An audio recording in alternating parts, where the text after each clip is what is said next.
Assalamualaikum warahmatullahi wabarakatuh. Perkenalkan, nama saya Tessa Septinistiana dengan NPM 25782057.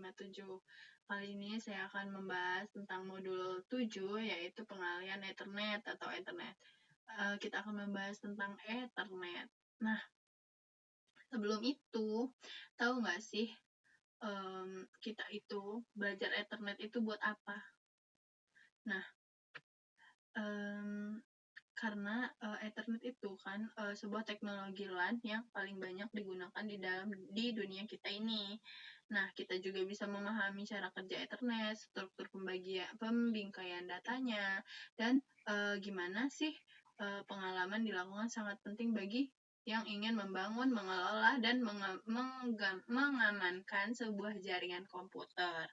Nah, kalau misalnya kita nggak belajar Ethernet, kita itu bisa susah gitu buat memahami gimana sih data yang berpindah-pindah itu dari perangkat satu ke perangkat lain itu dalam satu jaringan lokal. Kita bakal memahami seperti itu. Nah, langsung saja di sini ada yang namanya Ethernet frame atau bingkai sebuah bingkai Ethernetnya. Nah, untuk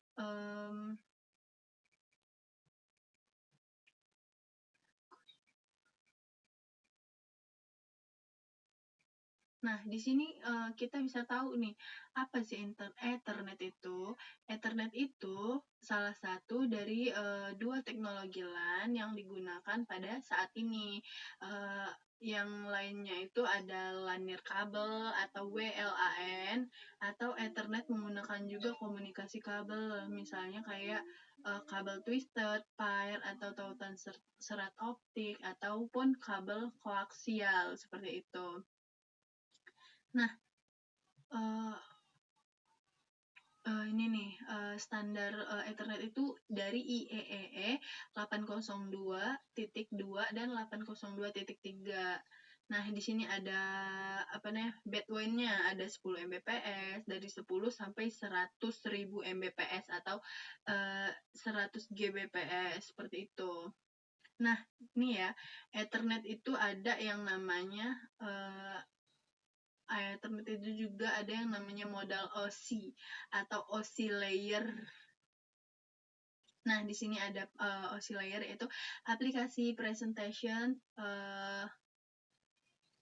ada aplikasi presentasi, session, habis itu mengangkut itu network, habis itu data link, habis itu baru ke tautan data sama fisiknya di bagian tautan data sama fisik ini yang dinamakan Ethernet seperti itu. Nah, ada juga lapisan dalam tautan data atau data link. Nah, nih di LLC sama MAC.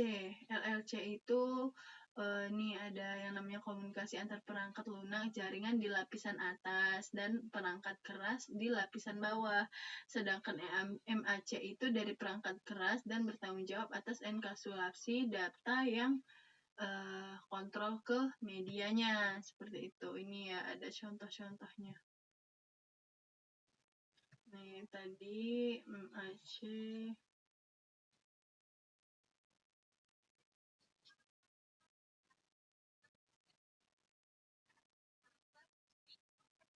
Nah, nih ada ukurannya untuk frame dalam Ethernet itu minimal yaitu 64 byte.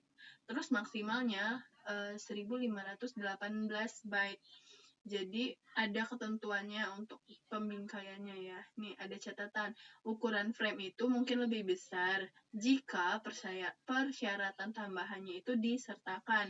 Kalau misalnya kayak nandain FLAN, terus habis itu berada di luar cukupan kursus ini. Nah, ini ada bingkai Ethernetnya ya. Ini dari 8 byte, 4 byte, habis itu 6 byte, seperti itu.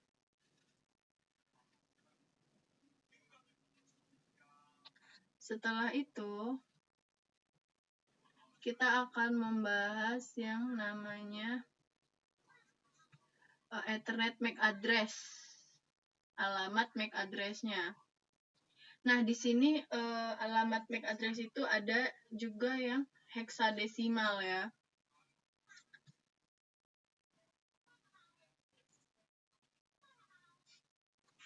Heksadesimal atau bilangan desimal juga. Kalau misalnya kalau desimal itu dia menggunakan alamat IPv4. Kalau heksadesimal itu dia pakainya IPv6 Ethernetnya seperti itu. Kalau misalnya nih, kalau penomoran heksadesimal itu dari 0 sampai 9 sama huruf A sampai F. Jadi 0, 1, 2, 3, 4, 5, 6, 7, 8, 9, A, B, C, D, E, F itu untuk penomoran heksadesimal. Seperti itu.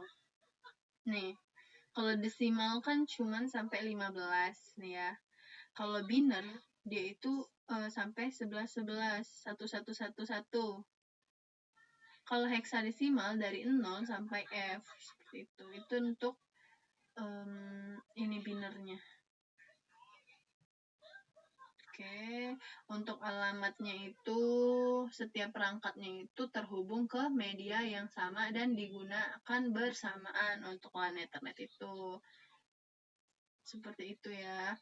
Nih, alamat MAC Ethernet itu adalah alamat 48 bit yang dinyatakan menggunakan 12 digit heksadesimal. Kayak misalnya di sini nih. Karena 1 byte-nya itu sama dengan 8 byte. Kalau misalnya kita pakai alamat MAC address yang panjangnya 6 byte. Kayak gitu ya. Nih. Mungkin seperti itu untuk ini. Nah, ini ada pemrosesan bingkai.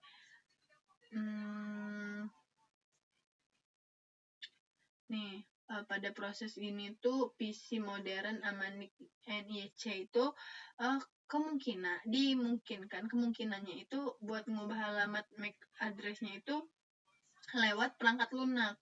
Jadi dia itu berguna kalau misalnya kita coba akses jaringan yang kita melakukannya itu penyaringan berdasarkan BIA.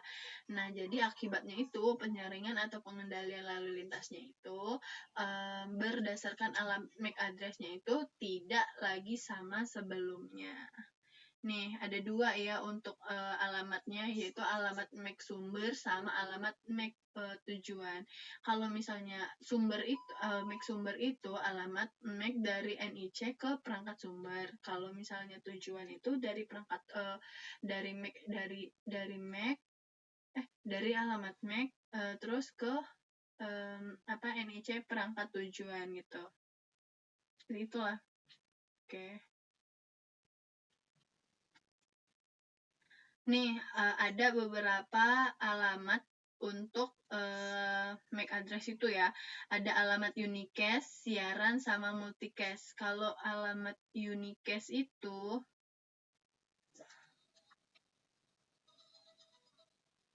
kalau alamat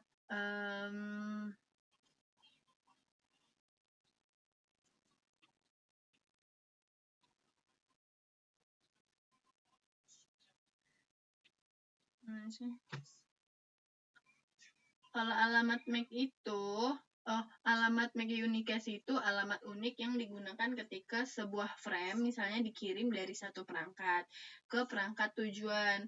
Kalau misalnya siaran itu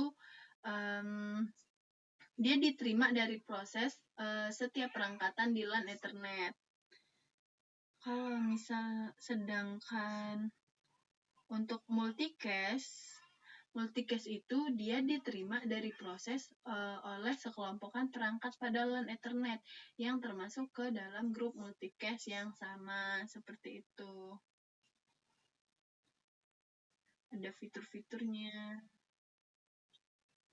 Jadi seperti itu ya. Unicast, siaran, sama multicast.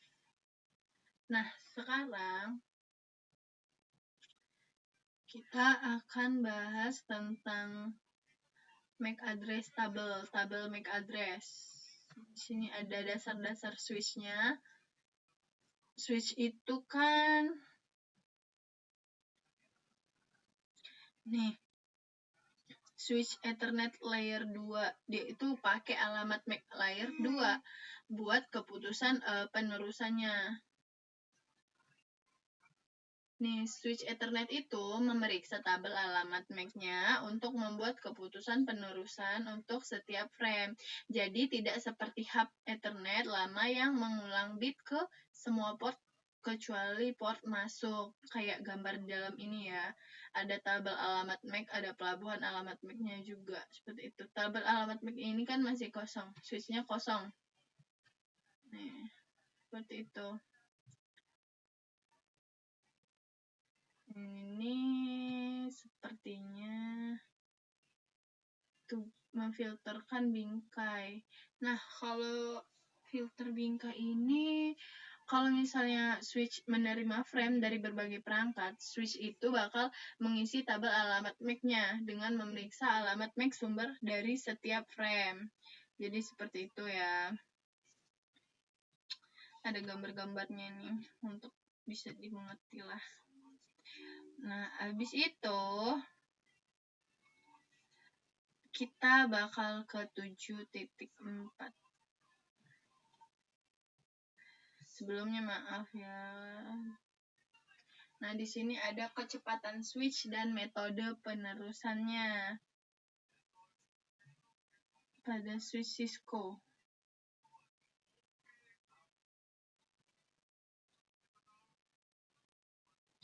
Ini ada beberapa metode di dalam switch untuk mengalihkan data dan antara port jaringan.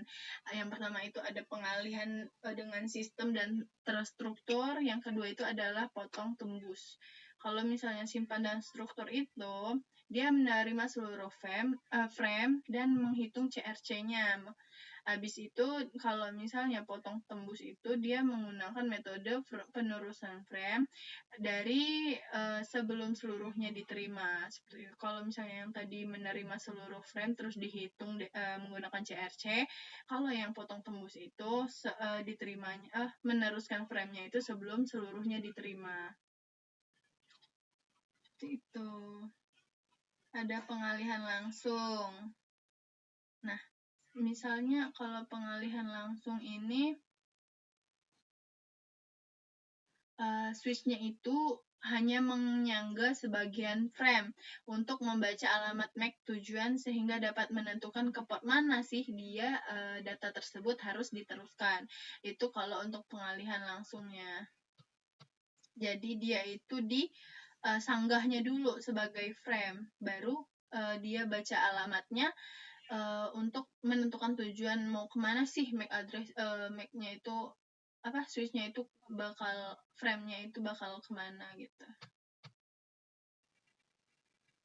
Nih ada pengalihan maju cepat, ada pengalihan fragma. Kalau maju cepat itu tingkat latensi terendah.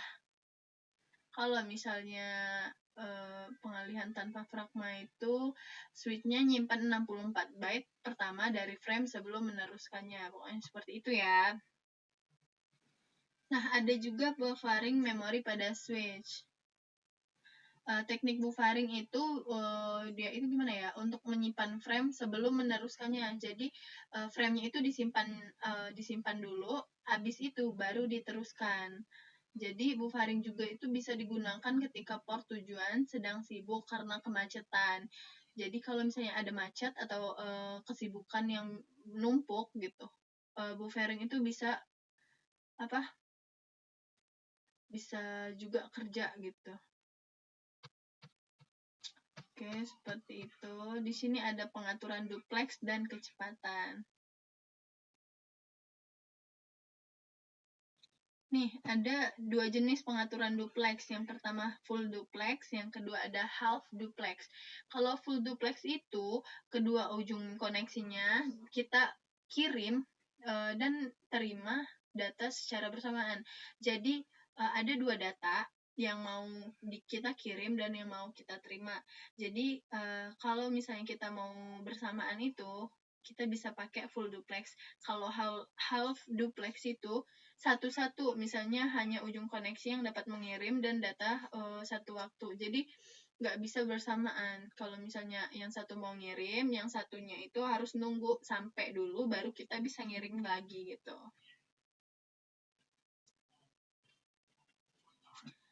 Ada yang namanya auto MDIX. Nah, contoh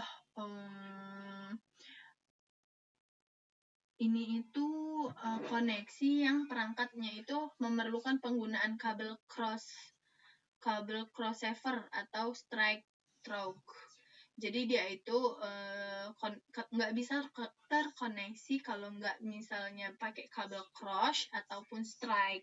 Jadi jenis kabel yang dibutuhkan itu tergantung juga pada jenis perangkat yang dia bakal hubungin. Jadi gitu. Nggak bisa asal juga untuk memilih kabel-kabelnya. Kalau misalnya nih kita mau butuh perangkat yang kita colokin itu harus pakai kabel cross, tapi kita sambungin sama strike itu tuh nggak bakal nyambung sama sekali. Jadi harus sesuai dengan jenis perangkatnya untuk kabelnya. Mungkin sudah ya, udah kita di sini ada latihannya. Mungkin cukup sekian. Kalau ada salah, Tessa mohon maaf. Untuk modul 7 mungkin cukup sekian. Saya akhiri. Wassalamualaikum warahmatullahi wabarakatuh.